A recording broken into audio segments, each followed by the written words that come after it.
Selamat malam, selamat siang, atau selamat pagi. Apa kabar kalian semua? Semoga kalian dalam keadaan baik-baik saja ya.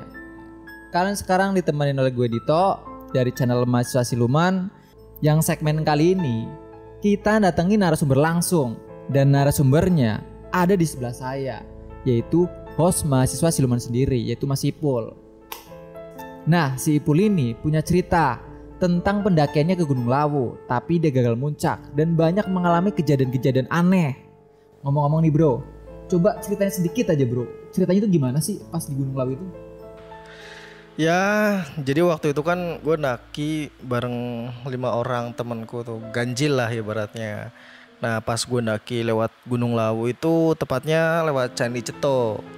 Nah di situ gue gagal muncak lah intinya, karena ya banyak banget hambatan-hambatannya lah, banyak banget kejanggalan-kejanggalannya. Salah satunya itu gue dituntun sama burung, kayak burung yang ada di Gunung Lawu lah ibaratnya, yang kalau lu jalan terus dia lari, lu jalan lari. Tapi si burungnya itu malahan kayak nuntun gue untuk putar balik, yang mana putar balik itu alias turun. Iya, jadi kayak seolah gue emang gak boleh muncak ke Gunung Lawu lah, kurang lebih seperti itulah ya. Mungkin segitu dulu kali ya bro ceritanya. Jadi buat kalian ya, sebelum ceritanya dimulai, jangan lupa untuk subscribe dulu channel Mahasiswa Siluman dan aktifkan tombol notifikasinya. Dan jangan lupa juga like dan komen, oke?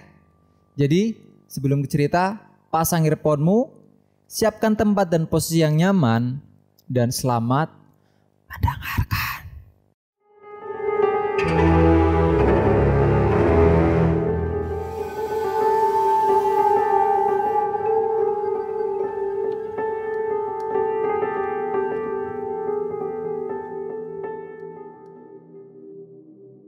Ya, assalamualaikum warahmatullahi wabarakatuh. Perkenalkan, ya nggak usah kenalan kali ya. Nama gue Ipul MS ya. Sekarang jadi ada MS-nya lah di belakang. Jadi ceritanya itu di tahun 2021. Nah, gue sama keempat temen gue berencana untuk naik ke Gunung Lawu. Kita beranggotakan ada 5 orang waktu itu. Ada gue sendiri Ipul, kemudian ada Adi, ada Jojo, ada Anggi, dan satu lagi si Temon. Kita mutusin akhirnya muncak ke Gunung Lawu via Candi Ceto pada tanggal 26 Mei ya. Ya, pada hari Rabu tanggal 26 Mei tahun 2021. Singkatnya, setelah hari keberangkatan tiba, kita itu ngumpul di base camp kita yang ada di Jakarta Selatan. Dan kurang lebih setelah semua persiapan udah dirasa cukup, sekitar setengah tujuan itu gue berangkat dari Jakarta Selatan dengan tujuan ke kota B lah.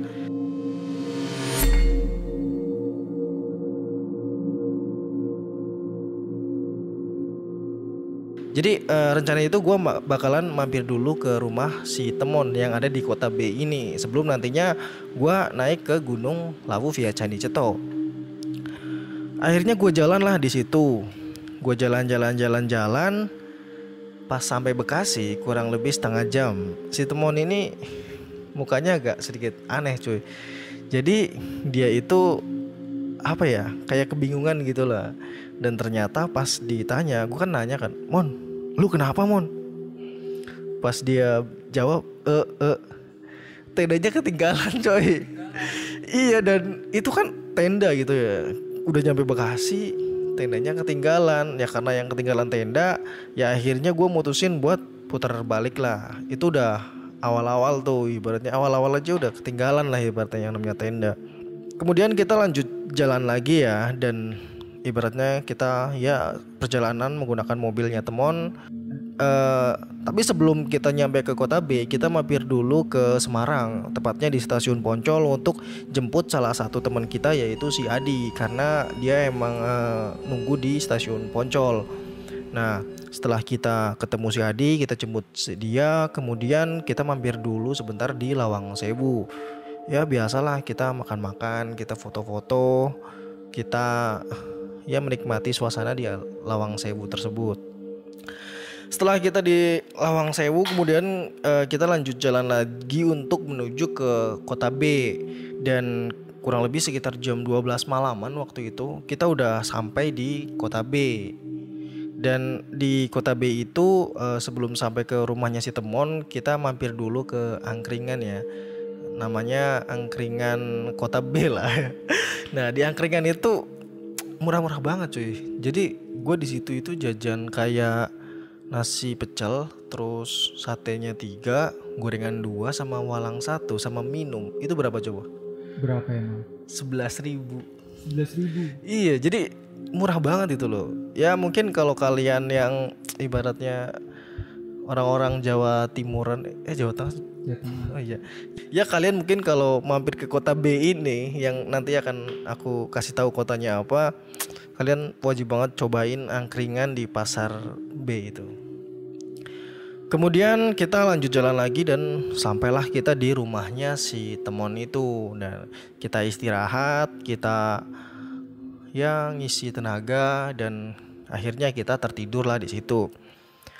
Hari kedua kemudian pada tanggal 27 Mei ya, hari Kamis, kita bangun tuh pagi-pagi banget. Karena rencananya jam 5 itu kita udah start jalan dari rumahnya si Temon menuju ke base camp Ceto. Karena lumayan jauh tuh ternyata. Nah, kita udah subuh-subuh jalan naik mobil. Waktu itu yang nyetirin itu si keponakannya si Temon. Karena kan kalau misalkan Temon yang bawa kasihan kan, dia nanti udah nyupirin terus harus naik gitu kan. Ya akhirnya yang bawa ya keponakannya ini. Nah, pas sudah di perjalanan, pokoknya yang area-area kayak persawahan, terus ada yang nanjak-nanjak, udah mulai nanjak-nanjak itu. Nanti ada sih di videonya. Tas keril kita itu jatuh cuy. Iya, dan itu kan tas keril kan ditaruh di bagasi biasa gitu kan. Nah ininya tuh kayak nggak tahu kenapa lepas atau gimana, itu jatuh tas kerilnya, glunding kemana-mana sampai ya ibaratnya kita harus berhenti terus ngambil. Itu terulang sampai 3 kali. 3 kali? Iya, 3 kali gue tasnya itu, tas kerilnya jatuh semua, jatuh. Akhirnya yang terakhir itu bagasinya diikat. Akhirnya ya udah nggak jatuh lagi lah ibaratnya. Nah setelah melakukan perjalanan dari jam 5 pagi itu kurang lebih jam 10 siangan lah, jam 10 pagi lah ibaratnya, itu kita udah sampai di base camp Ceto. Ya lumayan lama banget dan lumayan termasuknya agak molor dari planning awal sih sebetulnya itu, karena emang kita agak muter-muter dan beberapa kali terjatuh itu. Kemudian di situ kita istirahat lah, dan kita istirahat di base camp, namanya itu kalau nggak salah base camp Andika Rahayu. Kalau yang Lawu via Ceto pasti pada tahu lah kalian ya. Di situ kita packing ulang, kita ngisi tenaga, kita bersih lah ibaratnya buat persiapan mulai pendakian. Dan kurang lebih sekitar jam setengah 12-an kalau nggak salah. Nah itu gue baru mulai mendaki lah ibaratnya. Kemudian setelah semuanya siap, itu gue jalan dari base camp si Andika Rahayu ini menuju ke pos pendaftaran. Ya kurang lebih sekitar 3 menitan lah kalau gak salah. Nah setelah gue sampai di pos pendaftaran, ya biasalah gue ngurus simaksi, gue ngurus perizinan. Dan simaksinya itu kalau gak salah 20.000 waktu itu per orangnya. Iya, dan sama petugas base camp juga kita diberi wejangan. Katanya nggak boleh, katanya harus ngecampnya itu direkomendasikan buat di pos 3, pos 5 sama Gubak Menjangan. Pos 4 itu katanya kalau bisa jangan ngecamp di situ.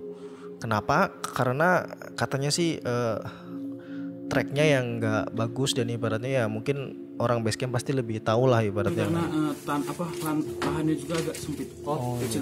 Jadi tanahnya agak miring juga. Jadi kalau mau emang breaknya di pos 4 naik dikit lagi. Kemudian setelah perizinan dan simaksi kelar, akhirnya gue lanjut jalan tuh. Gue lanjut jalan menuju ke pos 1. Pas waktu perjalanan itu posisinya itu si Adi tuh di paling depan. Kemudian ada Jojo, ada Temon, kemudian disusul sama si Anggi, dan gue di belakang sebagai sweeper. Kurang lebih sekitar 15 menitan kita udah sampai di Candi Ketek. Nah, jadi Candi Ketek itu kayak apa ya, piramida berunduk ya adalah nanti di videonya. Dan gue di situ istirahat sebentar lah. Tapi di sini sih Temon ini dia bercanda ya. dia sering-sering bercanda lah, dia semangat banget lah ibaratnya, terus jalannya tuh wah, sambil lari-lari lah, dan kadang-kadang dia suka bercanda itu ya agak 18 plus lah ibaratnya. Jadi ya memang gitulah temen, emang karena belum nikah juga sih dia. Jomblo dia. Iya jomblo ya, jadi bercandanya masih 18 plus ya. Nah kita nggak lama sih di Candi Ketek itu sebentar, kemudian kita lanjut jalan lagi untuk menuju ke pos 1 ya. Jadi kalau yang dari pos pendaftaran ke Candi Ketek sih jalurnya masih kayak jalan setapak lah ibaratnya, jalan setapak bebatuan dan ya nggak terlalu menanjak banget lah. Kemudian kita lanjut jalan lagi lah. Cuman jalannya itu udah agak mulai berubah, yang tadinya jalan setapak sekarang udah mulai kayak tanah, terus dengan pemandangannya ya perkebunan, pipa-pipa gitu kan.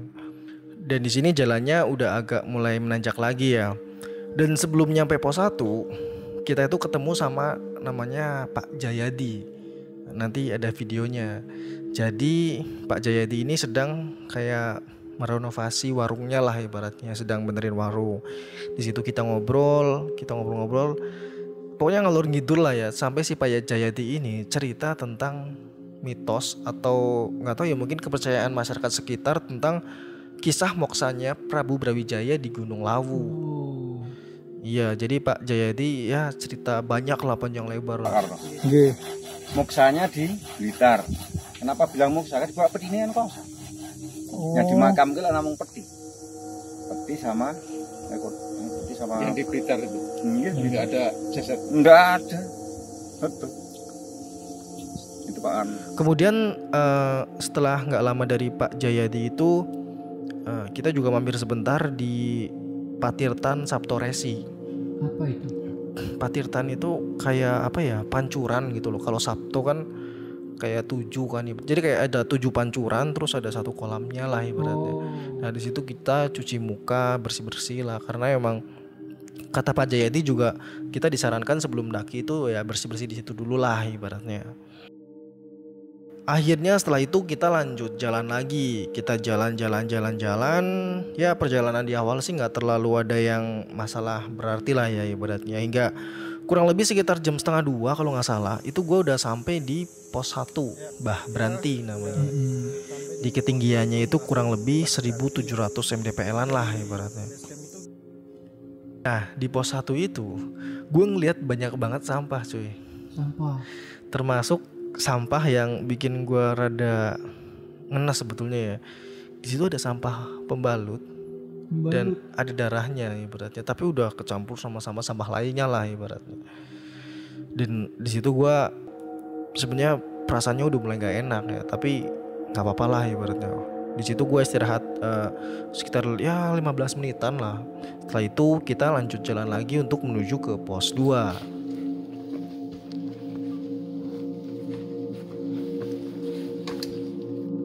Nah jalur menuju ke pos 2 ini treknya sebenarnya hampir sama kayak jalur trek menuju ke pos 1, cuman pohon-pohon di sini udah mulai tinggi-tinggi dan vegetasinya udah mulai lebat lah ibaratnya.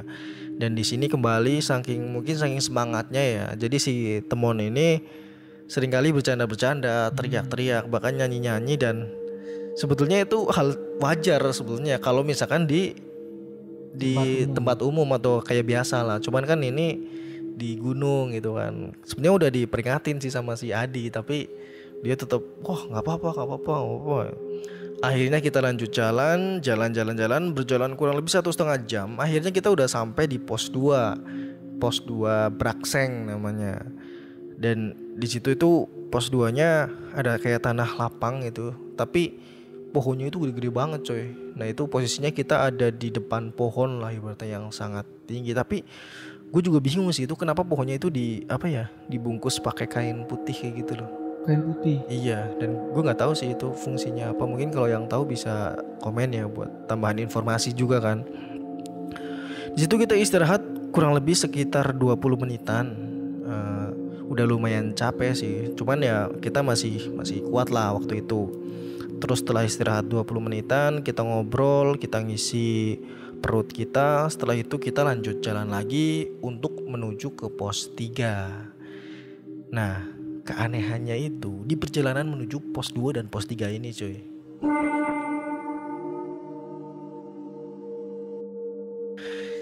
Jadi di pos 2 menuju ke pos 3 ini itu kan tanjakan-tanjakannya itu udah banyak banget coy. Jadi udah kayak apa ya, udah mulai lelah lah kita. Terus ditambah lagi kabut itu tiba-tiba turun.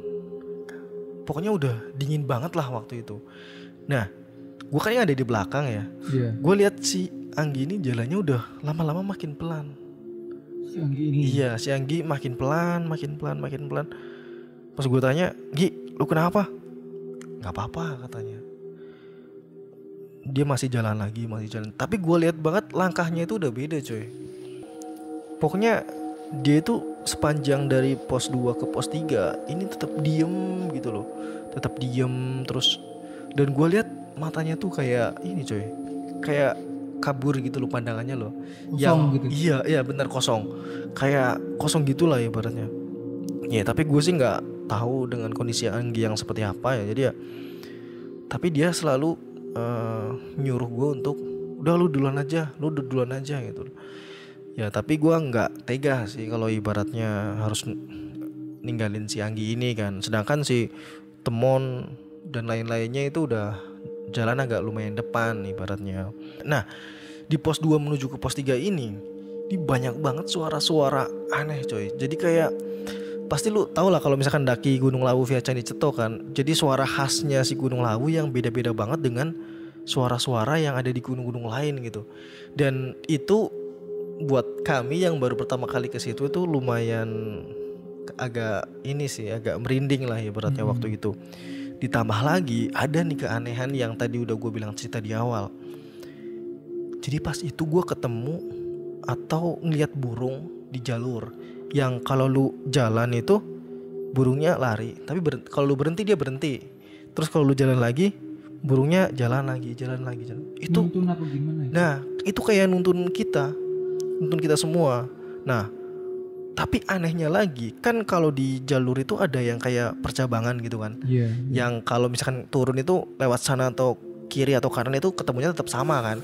Nah pas di percabangan itu si burung itu malah putar balik.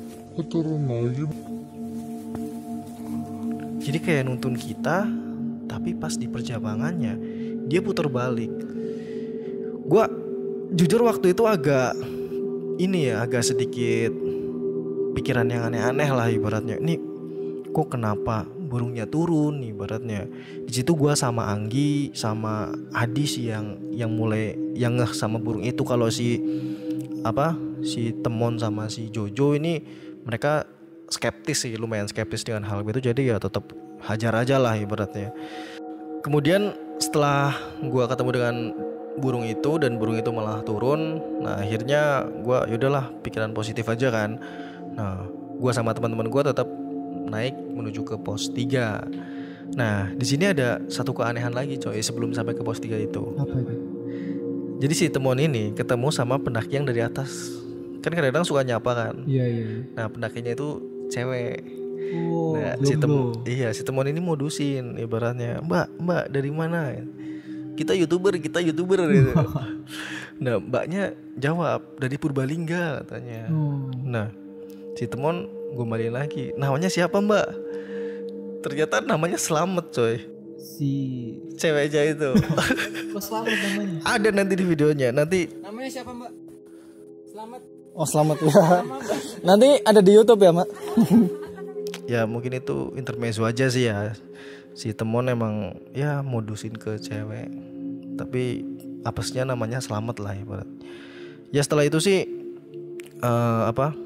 kita alhamdulillah walaupun dengan susah payah dan ibaratnya si Anggi dengan sekuat tenaganya, akhirnya kita sampai juga di pos 3 namanya Cemorodowo lah. Kita sampai itu udah lumayan sore, kalau nggak salah sekitar jam berapa ya? Ya kurang lebih kita sampai di pos Cemorodowo itu sekitar jam 5 sorean lah ibaratnya. Dan karena kondisinya udah sore, udah dingin banget, si Anggi juga udah kayaknya udah nggak bisa lanjut jalan lagi lah ibaratnya. Akhirnya kita semua berunding dan memutuskan untuk ngecamp di pos 3. Waktu itu kita gelar tenda, kita cari spot. Terus setelah tenda berdiri kita masak, makan ya biasalah ibaratnya kayak pendaki pada umumnya. Cuman jujur ini di luar target sih, karena targetnya itu ngecamp di pos 5 atau Gubak Menjangan. Soalnya biar tujuannya itu kalau misalkan di pos 5 atau Gubak Menjangan lebih dekat, besoknya kalau submitnya itu nggak terlalu jauh gitu kan. Kalau masih di pos 3 kan masih lumayan jauh sebetulnya kan. Ya udah, akhirnya kita nenda di pos 3.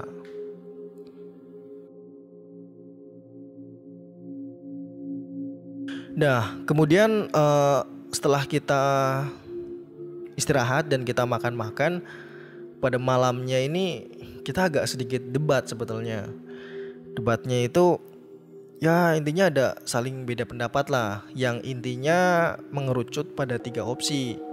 Kalau opsi yang pertama, kita sesuai plan awal, besok muncak ke Gunung Lawu, tapi dengan catatan muncaknya itu harus pagi-pagi banget, subuh, karena ini kita dari pos 3 bukan dari pos 5 atau Gubak Menjangan kan. Kemudian opsi kedua, kita tetap muncak Gunung Lawu, tapi kita nunggu si Anggi ini pulih dulu. Dengan resiko ya kita harus nambah hari. Ya karena kita mungkin misalkan ngecamp semalam di pos 5 kan dulu, terus baru naik ibaratnya. Pokoknya nambah hari lah. Atau opsi ketiga, kita turun dan ya kita cuma sampai pos 3 di Gunung Lawu, atau kita gagal muncak lah ibaratnya. Kita debat lumayan panjang tuh di situ tuh. Berantem gitu. Ya bukan berantem yang sampai gimana sih ya, cuman ya ibaratnya kayak saling adu argumen aja. Cuman ya itu sih masih di taraf batas yang wajar sih, karena ya cuman beda pendapat kan wajar aja kan. Nah akhirnya tapi di situ nggak ada keputusan coy. Tetap itu yang 3 opsi itu masih jadi perdebatan lah. Dan akhirnya kita mutusin untuk tidur. Nah setelah kita tidur, kita alhamdulillah nggak ada gangguan sih. Cuman ya paling pengen pipis gitu aja. Nah kemudian hari ketiga ya, jadi hari Jumat 28 Mei tahun 2021. Nah pagi-paginya itu kita ternyata bangunnya kesiangan coy. Kita bangun waktu itu sekitar jam 8. Iya, jadi ya opsi yang pertama itu yang buat summit ke puncak itu udah nggak mungkin, karena harusnya kita dari subuh tuh udah jalan. Tapi faktanya kan ya mungkin memang bangun pagi di gunung itu hanyalah keniscayaan yang fana ya, seperti kata Zawin ya. Nah kemudian kita juga mikir lagi, kan tinggal 2 opsi kan. Opsi yang kedua itu nunggu si Anggi sembuh dan kita nambah hari tapi tetap muncak kan. Tapi kendalanya si ponakannya si Temon ini yang nunggu di bawah, yang bawa mobil, kan kasihan kan, karena dia besoknya harus sekolah ibaratnya. Akhirnya ya kita berunding lagi dan akhirnya kita sepakat mutusin untuk yaudahlah turun aja ibaratnya.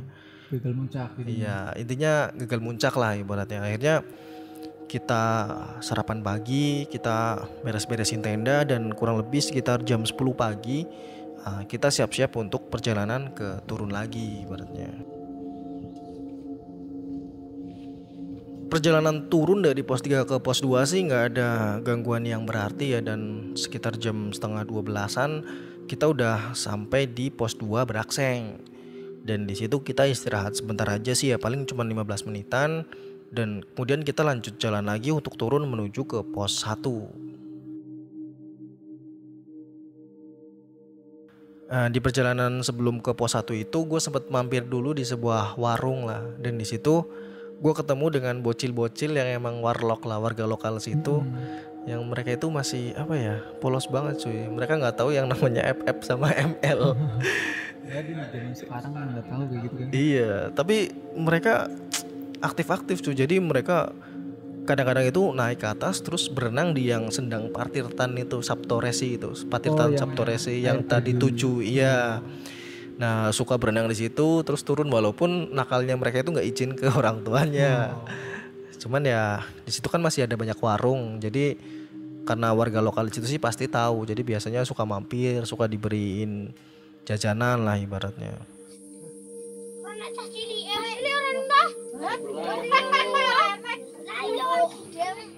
Kita di situ lumayan lama ya yang di warung itu, sembari kita beli semangka, kita makan-makan lah buat ngisi perut. Kemudian kita lanjut jalan lagi dan sampailah kita di pos 1. Tapi di pos 1 ini gue nggak istirahat ya, jadi kayak langsung jalan aja lah, paling ya cuman sebentar doang nengok terus lanjut jalan. Dari pos 1 kita lanjut jalan lagi, kita jalan-jalan, nggak ada gangguan apapun dan alhamdulillahnya kita udah sampai di Puri Sendang Saraswati. Jadi sebelum pos pendaftaran itu ada namanya Puri Sendang Saraswati. Apa itu? Jadi kayak semacam apa ya, sendang tapi yang biasa dipakai untuk ritual keagamaan lah ibaratnya. Nah, gue sempetin buat mampir di situ, gue buat foto-foto ya tapi suasananya tenang banget sih cuy. Dan ya nanti bisa dilihat lah di videonya kan. Kita lumayan lama sih agak di situ dan kita sampai cuci muka di sendangnya itu yang emang biasa dipakai buat orang itu kayak bersuci sebelum beribadat di ritual keagamaan di situ. Kemudian setelah itu gua turun lagi dan nggak sampai 10 menit gitu kita udah sampai di pos pendaftaran. Base camp. Iya, dan di situ ya kita biasa lah ngurusin simaksi, ngurus perizinan dan register terhadap perizinan. Dan setelah itu kita balik lagi ke base camp Andika Rahayu. Setelah kita sampai di base camp, barulah kita semua cerita tentang apa yang kita alamin coy. Jadi awalnya itu si Anggi yang cerita. Nah, jadi dia itu katanya waktu dari pos 2 ke pos 3 itu kan dia lemes banget kan ibaratnya. Padahal pas gue ndaki sama dia waktu di Gunung Gede itu dia aman-aman aja coy. Ibaratnya kayak gak ada masalah lah ibaratnya. Tapi kenapa di pos 2 baru sampai ke pos 3 di Gunung Lawu, tapi dia udah lemes, udah capek banget ibaratnya. Ternyata kakinya itu cedera coy. Kaki yang sebelah kanannya itu dia cedera. Dan bahkan dia itu katanya pusing. Dan ada satu hal yang menurut gue cukup aneh sih. Katanya dia ngelihat kayak sosok orang tapi lari cepet banget cuy. Pokoknya lari kayak tapi larinya dari atas ke bawah. Tapi bukan di jalur ya, tapi kayak di samping jalurnya. Kan ada kayak apa hutan-hutan gitu kan. Nah itu dia lari kenceng banget. Nah Anggi itu mentalnya kena di situ tuh. Dia udah mulai kayak parno lah. Dan ternyata memang sebelum mendaki ke Gunung Lawu, si Anggi ini udah searching dulu tentang keangkeran Gunung Lawu, tentang mitos-mitos Gunung Lawu. Jadi sebelum dia mendaki Gunung Lawu, dia udah kasarannya udah takut duluan lah ibaratnya. Iya parno. Jadi ketika pas di pendakiannya itu dia melihat yang memang seperti itu, jadi dia langsung drop lah ibaratnya. Jadi fisiknya juga langsung lemah. Dan akhirnya dia nggak kuat dan ngecamp cuma di pos 3 doang gitu kan. Oh ya guys, sekarang lagi hujan jadi suaranya mungkin rada kurang jelas ya. Ada campur-campur suara hujan, jadi nikmati aja. Kemudian si Temon juga cerita coy pas di base camp itu. Jadi si Temon ini ternyata dia ini dulunya dia itu sempat dilarang buat mendaki ke Gunung Lawu.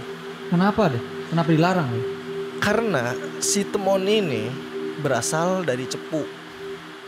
Iya, jadi kata sesepuh yang dulu ngelarang si Temon itu, katanya ada kaitannya dengan Sumpah Prabu Brawijaya yang mengatakan kalau orang-orang dari Cepu atau keturunan langsung dari Adipati Cepu itu kan katanya nggak boleh naik ke Gunung Lawu. Mitosnya iya. Ibaratnya.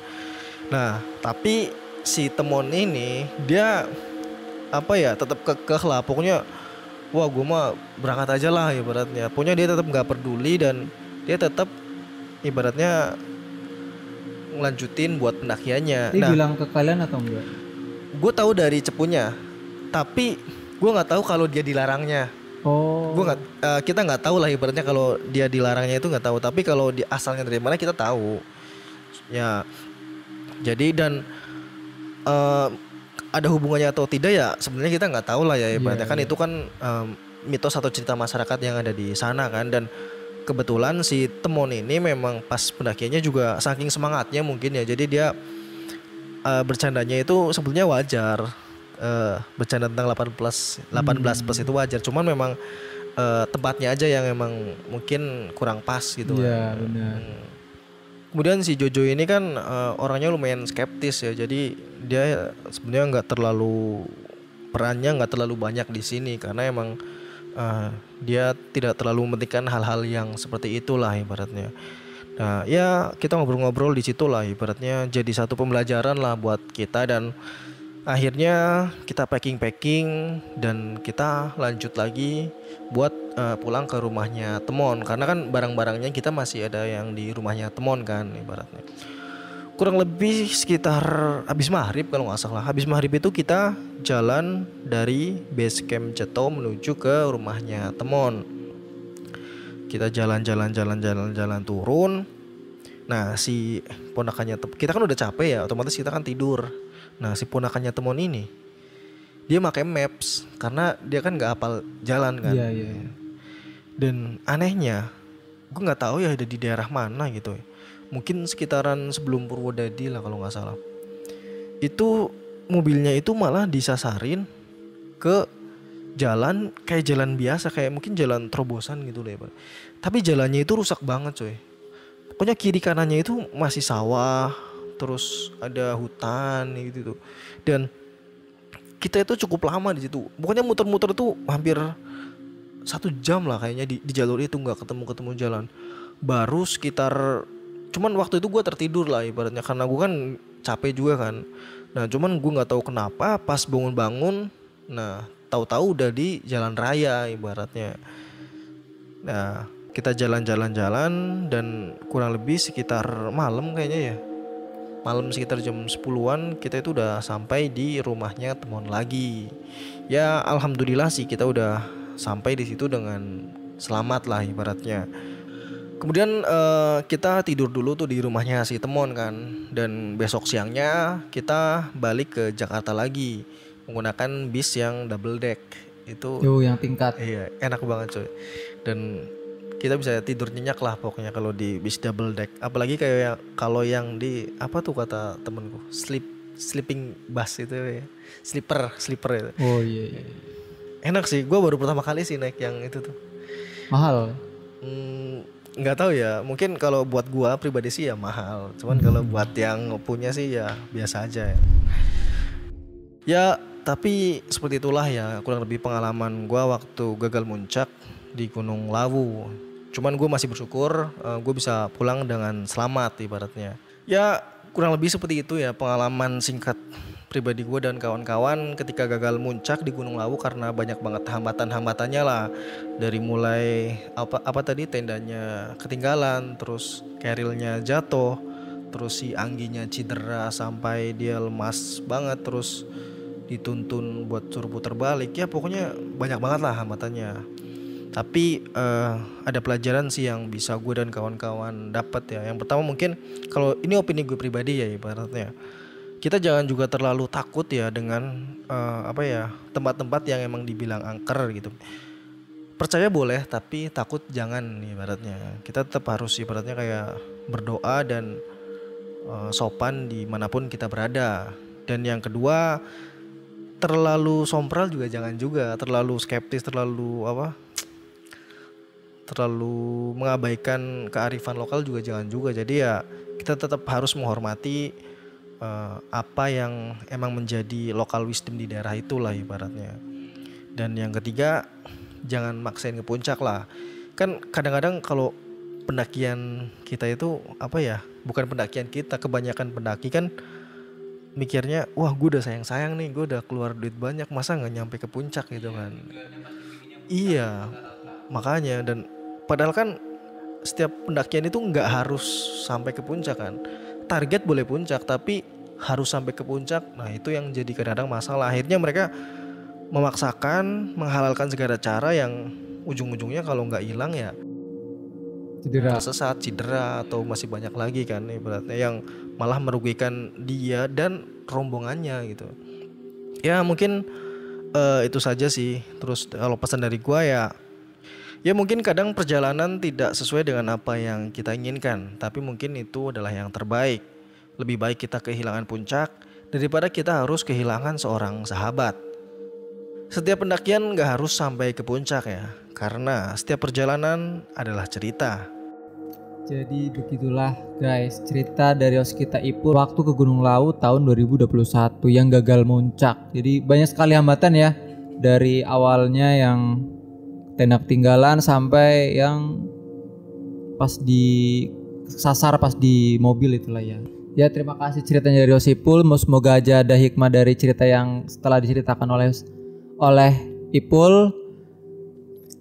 Ya kalau ada yang ingin berkomentar kalian bisa tulis di kolom komentar ya tentang pendakian dari Mas Ipul ini, atau ada yang mau menambahkan atau yang pernah mengalami hal-hal serupa seperti Mas Ipul ini, kalian boleh banget.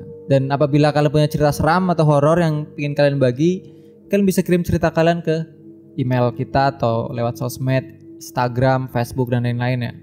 Dan makasih Mas Ipul udah datang ke sini ya, Kan ke studio kita. Gue biasanya syuting di sini coy. Oh. Iya. Yaudah, moga hari kalian menyenangkan. Salam lestari. Sebelum next, lu bakal cerita pengalaman di gunung apa? Katanya lu punya pengalaman di Gunung Sumbing. Gue punya sih, gue punya waktu tahun 2018 atau 17 gitu, punya ke Gunung Sumbing. Ceritain gak ya? Ya mungkin next episode gue akan menceritakan cerita gue ya, yang waktu naik Gunung Sumbing yang sampai hampir mati bersama teman gue yang namanya Sigit sih. Cuman itu tunggu aja kapan tayangnya. Mungkin itu aja sih. Ya salam lestari mahasiswa siluman.